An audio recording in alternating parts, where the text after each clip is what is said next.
From the Yale Center for Faith and Culture, this is For the Life of the World, a podcast about seeking and living a life worthy of our humanity.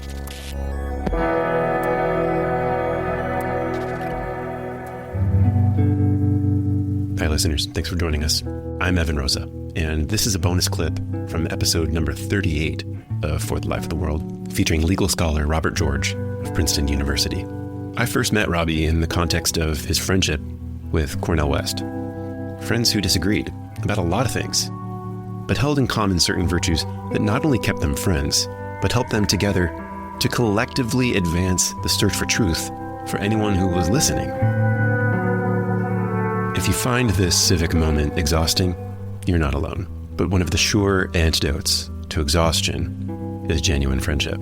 A civic friendship that Robbie has been on about for years and years. Not just 6 years ago when we last spoke, but just a few days ago when he wrote for The Atlantic the following, quote, "This near collapse of civic friendship is a catastrophic threat to public life. Restoring it depends on our capacity to practice civil discourse, which in turn requires us to acknowledge our fallibility, deeply, existentially, and not merely formally. Without such an acknowledgement, it is impossible for people to cultivate the virtue of intellectual humility on which our civil liberty depends." To me, in a moment of exhaustion, those are restful words. So here's Robert George with a timeless message on civic friendship as necessary, not merely decorative, for a self-governing democratic people. He speaks about its historical precedents, especially the animosity between John Adams and Thomas Jefferson. He contrasts politeness with genuine civil listening. And he speaks to the courage required to be seen as a heretic by your own community for the sake of your integrity and the sake of the truth. Robert George is the McCormick Professor of Jurisprudence at Princeton University, the director of Princeton's James Madison Program in American Ideals and Institutions. And he's the author of many books of ethics, civics, and law. He's also one heck of a banjo player. Enjoy.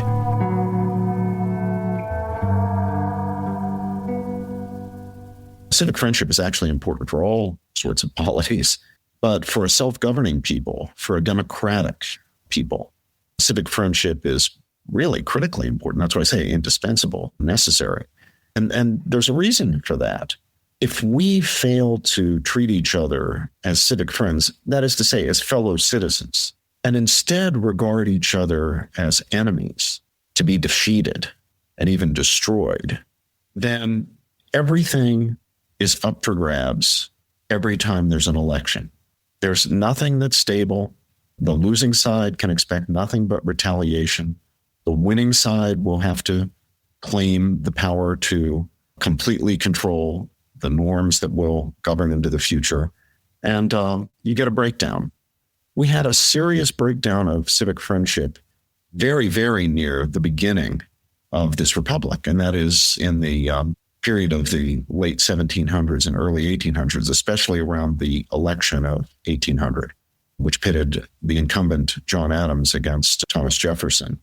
It's a terrible breakdown of civic friendship. The Federalists saw the Democratic Republicans, also known as the Jeffersonians, not as fellow citizens with whom they disagreed, but as enemies to be defeated and destroyed, as enemies of the regime, enemies of the Republic, people who wanted to bring the spirit of the French Revolution to the United States.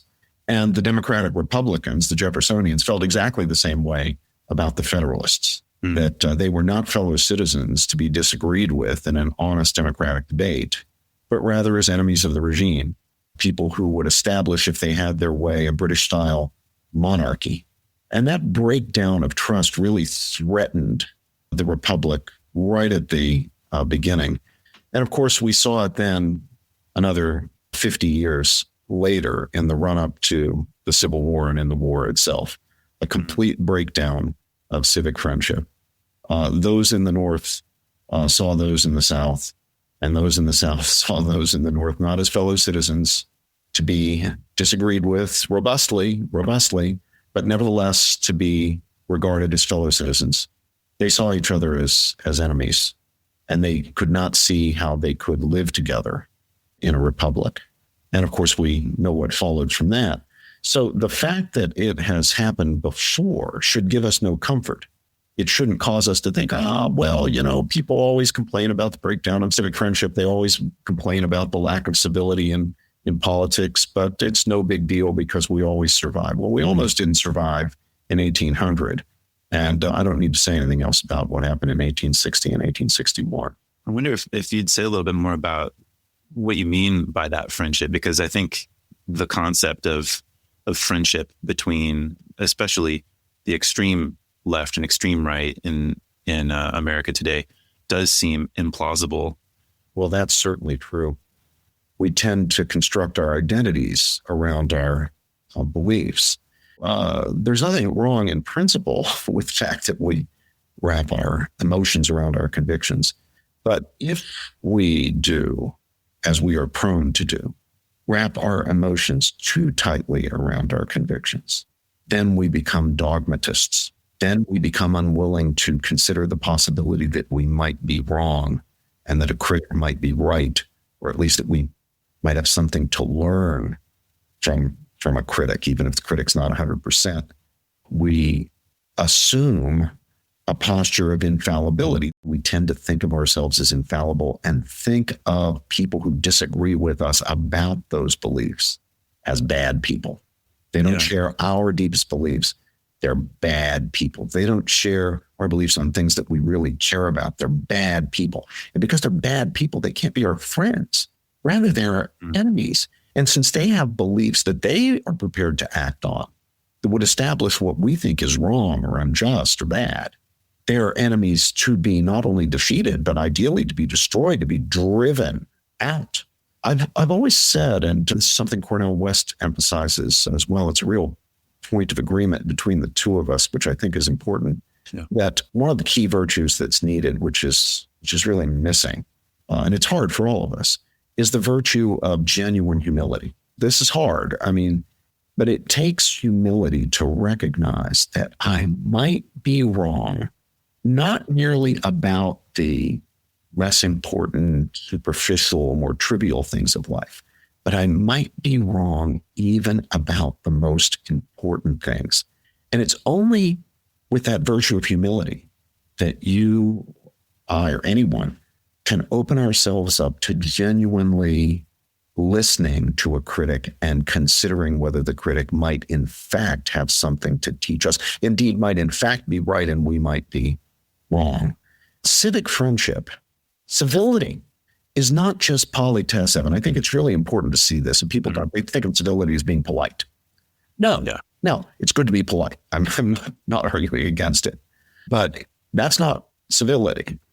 What civility is more than simply politely sitting quietly while the other guy speaks.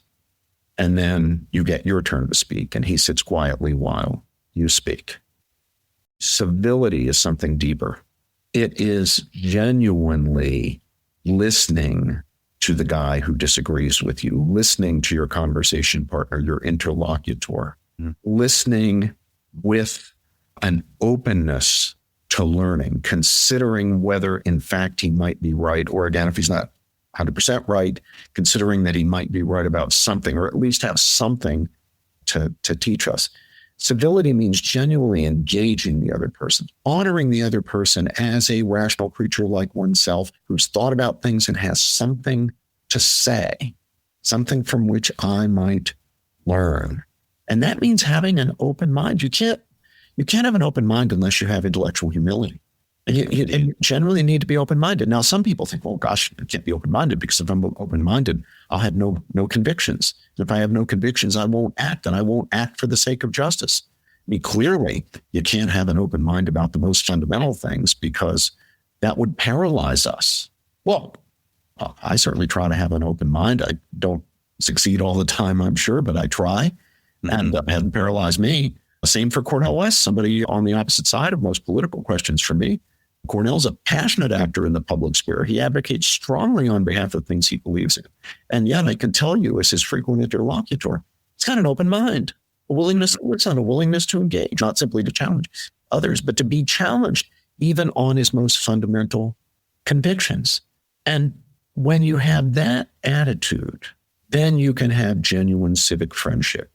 You can recognize the humanity, the dignity, the rationality of people who disagree with you, even if they disagree with you on profound issues of morality, justice, human rights, and the common good. But it's hard to achieve. It's hard to achieve in any society. And we're failing very badly at it in our society today. And here's where courage comes in, because if you are an honest, independent thinker, it's very likely that your reflections will take you places with respect to some issues that make you out of step with people in communities you belong to, even small circles of friends, very informal communities, not just this or that political party, even your circles of friends. You can become a heretic very fast by breaking ranks, even on a single issue. The issue is even moderately important. And gosh, we human beings, we're social animals. We like belonging. That matters to us. We're invested, again, emotionally in the communities to which we belong. We don't want to be excommunicated. We don't want to be suspect in our communities. We don't want to be regarded with suspicion or be even as a heretic. So there's a lot of pressure to stay with the team, stay with the orthodoxy, don't challenge, stay aboard. But if you're an independent thinker, if you're a truth seeker, it's inevitable that sometimes you're going to be out of step with the majority opinion or the dominant opinion in these communities that are important to you. Cornel and I found this ourselves in 2016 from our very different perspectives. Once Hillary Clinton became the nominee of the Democratic Party and Donald Trump became the nominee of the Republican Party, Cornel found that he could not, consistent with his own conscientious beliefs, support Hillary Clinton. Now, that scandalized many of his friends, those with whom he was in informal sorts of communities, just ordinary friends, and of course, those who belonged to more formal groups that he belonged to, because they argued, well, gosh, whether we think of Hillary Clinton as a great person or she was our first choice or not, the alternative is Donald Trump, and Donald Trump is the devil incarnate, and therefore, we've got to get behind Hillary Clinton. And when Cornel refused to do it, he was treated as suspect. He was treated as a heretic. He's still not been forgiven for refusing to go along. And at the very same time, I was finding myself in exactly the same position. I could not, in good conscience, support Donald Trump. But in the circles in which I travel in the conservative community, many of my regular friends, of course, who are conservatives, and then organizations that I belong to, decided, whether Donald Trump's the ideal guy or not, and most people agreed he was not, he's our guy, and the alternative is Hillary Clinton and the radical left-wing Democrats. So we have to circle the wagon and get on the Trump train. Well, I couldn't do it. I'm not condemning those who did any more than Cornel's condemning those who went for Hillary Clinton, but I couldn't, and he couldn't. And so we found ourselves heretics, in some cases excommunicated from the communities to which we belong. Well, that's hard. So I really encourage my young people, my students, my own children, to try to develop the virtues of intellectual humility, open-mindedness, and courage, because sometimes courage is going to be needed when you face the prospect of losing friends, being excommunicated from important communities or communities that are important for you, because you're standing by your conscientious beliefs, you're standing with what you think is right.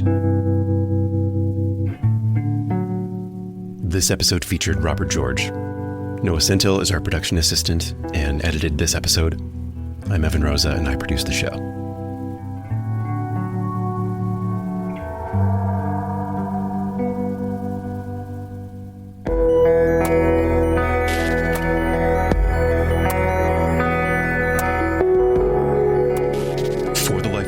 Is a production of the Yale Center for Faith and Culture at Yale Divinity School. For more information, visit us online at faith.yale.edu and lifeworthliving.yale.edu, where you can find a variety of educational resources, including podcasts, videos, books, and more, all to help people envision and pursue lives worthy of our humanity. To get in touch with us, you can email faith@yale.edu, share guest ideas, feedback, concerns, questions, criticism. It's all welcome. If you're a new listener, we're glad you're here. Remember to hit subscribe in your favorite podcast app so you don't miss the next episode. And if you've been listening for a while and you want to support the show, here are just a few meaningful ways to do that. You can share one of your favorite episodes, maybe it's this one, in your next conversation with your family, your friends, or online. You can give us a rating or a review in Apple or Spotify. Or you can go one step further with us and become a supporter of the Yale Center for Faith and Culture. Everything we do, including this podcast, works on the generosity and partnership and friendship of people like you. So if you're interested in making a gift that's within your means, visit faith.yale.edu/give. Thanks for listening, friends. We'll be back with more soon.